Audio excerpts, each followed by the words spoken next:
Okay, so I have tried to make this video like 3 times already, so hopefully the third time is the charm and this will be it.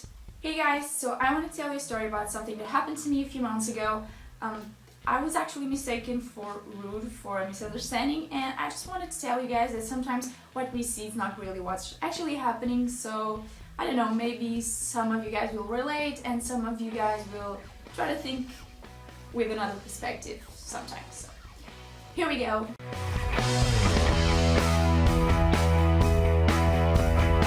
So a few months ago I went to a store. I wanted to buy something. I don't really remember what it was, but I wanted to buy something, and the corridors of that store were actually quite small. Even a normal person had to kind of squeeze through the corridors to pass, and there was this lady, which she wasn't really big or anything, she was just a little bigger than average, and she took up the whole corridor and I couldn't really pass, so I went up to the lady and said, "Oh, excuse me, can you let me pass?" And that was the only corridor like to go through the store, and she just plain ignored me, and I was like, "Ma'am, can you please scooch over so I can pass?"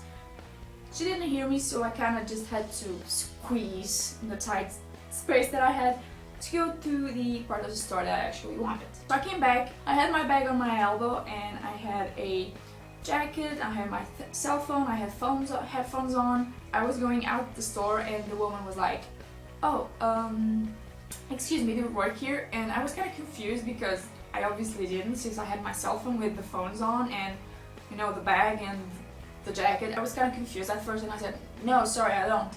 And she was like, "Oh, but I just need some help with the sizes." And I said, "Sorry ma'am, I cannot help you, I don't work here and I don't really understand anything about the sizes, so you might be better off asking a real employee."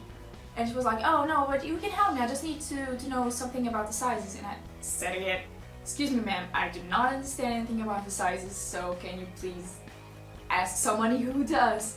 And he was like, "Oh, but I just need help to see the sizes, just what's written here." As you guys know, I have social anxiety, so I was quite nervous as it is to have to be talking to somebody that I didn't really know.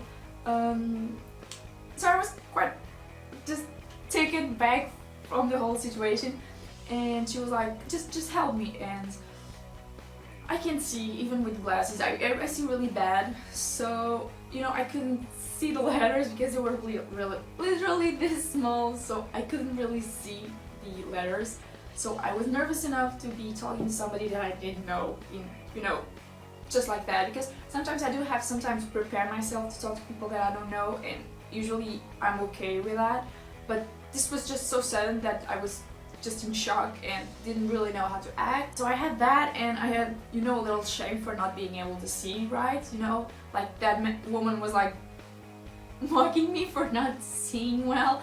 I don't know, I just kind of panicked and I just said, "Excuse me, I have to go." And I just went on my business, and I actually went to the other corridor to try to find whatever I was trying to find, which I can't really remember anymore what it was. The woman just started shouting on the store, "Oh my god, she's so rude.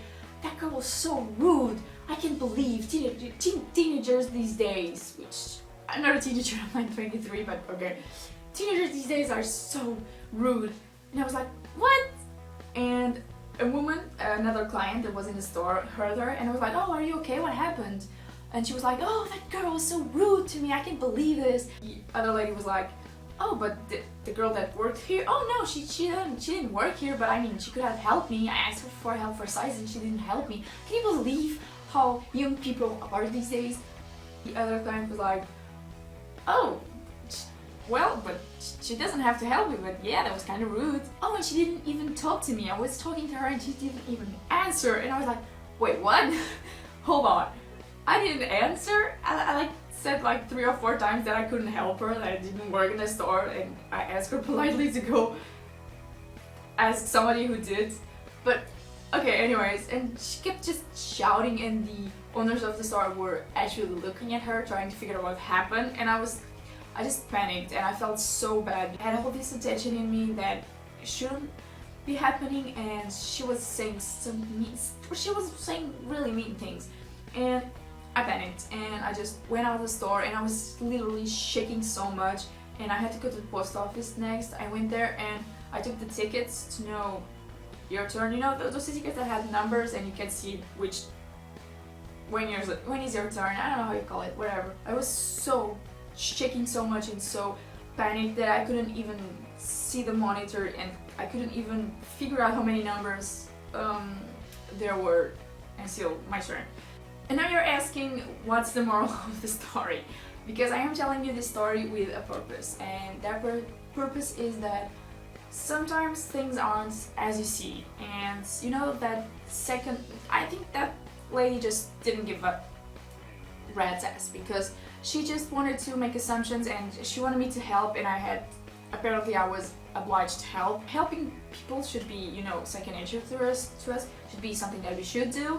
But if somebody can't help another person, she shouldn't be labeled as a bad person, because you don't know what's happening. You know, if that person can't help, you know, if you don't donate money to charity, you don't know if that person is a bad person, or if that person doesn't even have money for their own groceries, you know?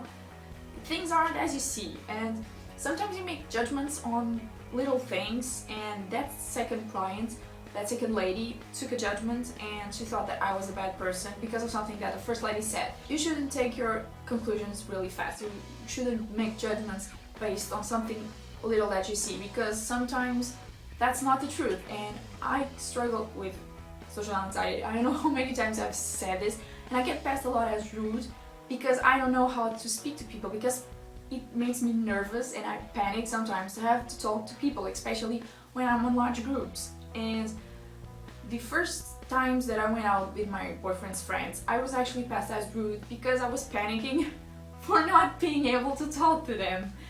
And they thought I was rude because of that. Later on, they kind of picked up on it and I actually explained, and now we're fine. But you know, I get passed as rude just because I'm panicking inside and I don't know what to do. You know, sometimes if somebody talks little or if they give you short answers, it's not because they are rude, it's not because they don't care about you. Maybe they're just shy, maybe they have social anxiety, maybe they just even have a bad day, you know? You don't know, and you shouldn't really take judgment just because of one situation that happened. Yeah, moral of the story, don't judge people, don't be so quick and think that somebody is rude just because they don't speak that much. They might be panicking, they might have a bad day, they might just be shy. So just give them a little time and don't judge people so easily, okay? Comment down below your experiences with being thought as rude, if it has happened to you or not. I'm gonna make a little debate about it as usual. If you're not already, please subscribe. Let's be friends. Put a like on it and we'll see you next time. Bye! That a lady was getting her hair painted, her hair dyed painted. She was having her hair dyed, and the guy used to make his own hair dyes, so I don't know what he did, but her hair just fell off, it burned, and she had